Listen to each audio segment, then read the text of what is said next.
Nowadays, calling someone a Nimrod probably isn't the way to win friends. The name Nimrod has a long history that stretches back to when humanity started cultivating civilization as we know it. So, who was Nimrod? And should we be insulted if someone yells that name at us? First, it is important to establish that Nimrod is a biblical figure. No historical record has been found that refers to him, despite the ancient Assyrian city of Nimrud bearing great similarity to his name. Some biblical scholars now believe that Nimrod refers to a Mesopotamian people rather than an individual, although others feel the evidence shows he was, without a doubt, a specific person. It has been speculated that the story was derived from an old Babylonian tale, yet the name Nimrod has never been found in any Babylonian records. However, one ancient Babylonian epic may be linked to Nimrod, but more on that later in the video. Everything we know about Nimrod comes straight from the Bible, and he is described in Genesis 10, 8-12, 1 Chronicles 1:10, and Micah 5:6. Although his name does not appear in the Quran, Islamic scholars believe that the king who argued with Abraham was Nimrod. In Genesis we learn, Cush was the father of Nimrod, who became a mighty warrior on the earth. He was a mighty hunter before the Lord. That is why it is said, like Nimrod, a mighty hunter before the Lord. The first centers of his kingdom were Babylon, Uruk, Akkad, and Calneh in Shinar. From that land he went to Assyria, where he built Nineveh, Rehoboth-ir, Calah, and Resen, which is between Nineveh and Calah, which is a great city. Of course, nowadays there are many versions of the Bible, and some versions state Nimrod was the first on earth to be a mighty man, while others read he was the first on earth to be a hero. Some people believe that the original English translation from Hebrew is completely wrong, and the passage should read, Cush begat Nimrod. He began to be a tyrant in the earth. He was a tyrannical hunter in opposition to the Lord. Thus it is said, Nimrod, the tyrannical opponent of Yahweh. This postulation is due to the Hebrew word Gibor, which potentially means tyrant. But as the Bible uses Gibor many other times to describe champions and warriors, the conclusion that the passage should read that Nimrod was a flat-out tyrant is rather tenuous. While much about Nimrod is disputed, one thing widely agreed upon is that he was the great-grandson of Noah by way of Ham and then Cush. In the Old Testament, 1 Chronicles 1:10 backs up the early statement. Cush was the father of Nimrod, and Micah only alludes to Nimrod when talking about Assyria, who will rule the land of Assyria with the sword, the land of Nimrod with drawn sword. As Cush has now been linked to the ancient Cushites of Sudan, it seems strange that Nimrod would be placed in Mesopotamia. Some historians explain this discrepancy by postulating that Cush actually refers to the Kassites, who once ruled Babylon, or Kashta, a region in Asia Minor. Many scholars consider that land of Shinar, where Cush is said to have lived, in the land of Sumer. Dr. David P. Livingstone suggests that the Sumerian city of Kish took its name from Cush and was the first city to be established after the biblical flood. He also believes that migrations from Mesopotamia took the name of Cush to modern-day Ethiopia, which was once the land of Cush. Given the scant information about Nimrod and the lack of any historical evidence, the number of myths and legends attributed to him is astounding. The fact that the name survives today, regardless of its association, is a feat in itself. As the supposed founder of Babylon, amongst other ancient Mesopotamian cities, Nimrod is often credited with being the founder of human civilization. However, many also paint him as an egomaniacal tyrant who built the Tower of Babel in defiance of God. But the stories don't end there. According to some internet sources, Nimrod was a Nephilim giant who built Babylon with divine technology and, aided by extraterrestrials, constructed a space-time travel portal called the Tower of Babel.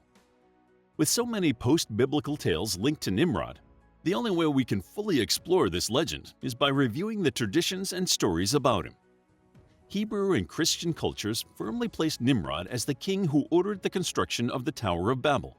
Several Judaic sources cite that King Amraphel, Abraham's rival in Genesis, is really Nimrod, which echoes Islamic beliefs about the king who wars with Abraham. Jewish scholar and priest Flavius Josephus was amongst many ancient historians to rewrite and embellish biblical stories.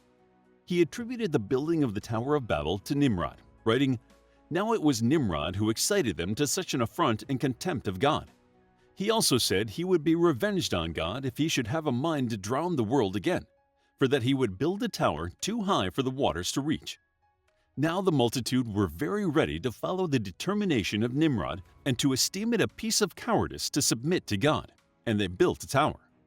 When God saw that they had acted so madly, he caused a tumult among them by producing many diverse languages. The place wherein they built the tower is called Babylon, because of the confusion of that language. For the Hebrews mean by the word Babel, confusion. Josephus wrote this around 2100 years ago. However, we should also remember that he was adding to an already ancient story. While the dating of Genesis is highly contested, Babylon was founded around 2300 BCE. So more time has passed since the founding of Babylon and the birth of Josephus than between Josephus's death and today. Other contemporaries of Josephus interpreted the line, "a mighty hunter before the Lord," to mean that he was in opposition to the Lord, and he is described as the archetypal wicked king. Supposedly, as a young man, Nimrod possessed the garments of Adam, which gave him supernatural powers to subdue any animal and sway people. This story greatly influenced his reputation as a mighty hunter and enabled him to entice people into idolatrous worship. His name has also been linked to a Hebrew word for rebel, marad. Some scholars believe that this implies that he was given the name Nimrod because of his rebellion against God, and that Nimrod was not his original name but instead a description of his character. In Jewish and Islamic traditions, Nimrod clashes with Abraham. Nimrod sets about killing infant boys after being told by diviners that a new baby would challenge his power. However, Abraham manages to escape the call. Many stories surround this conflict. One such story details how Abraham confronts Nimrod about his idolatry, and Nimrod orders that Abraham be burned at the stake. Some accounts detail the exchange between Abraham and Nimrod, in which Nimrod commands Abraham to worship fire. Abraham retorts that they should worship water, since water puts out fire. Abraham then leads Nimrod down a logical path of honoring clouds that hold the water, or wind which blows the clouds, and finally lands on worshiping humans. Some say that Abraham's reasoning is because humans can withstand wind, and others claim that it was because the word for wind was synonymous with the term for the human spirit. Whatever Abraham's reasoning, Nimrod became angry and accused Abraham of playing with words, declaring that he only worshiped fire. He ended his rant with an order that Abraham be cast into his furnace. For 4 years, Nimrod's subjects gathered firewood, yet Abraham walks away unscathed when the fire is lit. In the Quran, Abraham discusses the power of God with an unnamed king, and many assign the role to Nimrod. Abraham states that Allah gives life and causes death, after which the king asserts that he is the one who gives life and causes death. Abraham then angers the king by challenging him to bring up the sun in the west, as Allah brings it up in the east. However, according to Genesis genealogy, Nimrod and Abraham may have lived up to 300 years apart. Nimrod was the great-grandson of Noah, but several generations separate Abraham from his forefather Shem, who was Noah's son. The issue of time can be resolved due to the long lifespans described in Genesis. It is said that Shem and his descendants lived for up to 500 years. The Bible does not detail the age of Ham or Cush when they have their children, and since Nimrod was part of this family, by the same logic, he could have been hundreds of years old when Abraham was born. Nimrod also appears in Kitab el-Magal, an early Arabic work. This work adds more details to Nimrod's life, saying he reigned for 69 years and that he received divine inspiration to commission and wear the first crown ever worn by a king, and that he and his followers worshipped fire and idolatry. Speculation about Nimrod is still rife, with some suggesting that he was the Mesopotamian hero Gilgamesh, citing similarities between the two legendary figures. The story of Gilgamesh seems to parallel that of Noah and the flood. Gilgamesh comes from Erech, a city included in Nimrod's kingdom, and it could be argued that they are from the same era. Both Nimrod and Gilgamesh are described as mighty warriors and great builders, and both are concerned with the return of a great flood. The link between Nimrod and the Hebrew word for rebel is also cited, with some believing that Gilgamesh's name was deliberately omitted. Instead, he is just referred to as the rebel. However, As the stories of Nimrod's rebellion as retribution for God's flood came centuries after the original mention of Nimrod in Genesis, it is possible that inspiration for Nimrod's backstory came from oral traditions concerning Gilgamesh. Another claim that links Nimrod to Babylonian texts is that the tales of Nimrod inspired the Babylonian god Marduk. As Nimrod, NMRD, is related to the word Marad, MRD, it isn't too much of a stretch to connect the name to Marduk. Marduk was also portrayed as a hunter, warrior, and king, pointing to further similarities between the two figures. It seems that myth continues to follow the name, even today.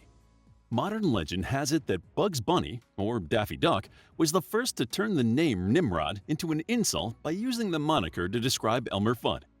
However, like with most other stories about Nimrod, nothing is proven, and no one has been able to identify the episode in which this supposed slur occurred.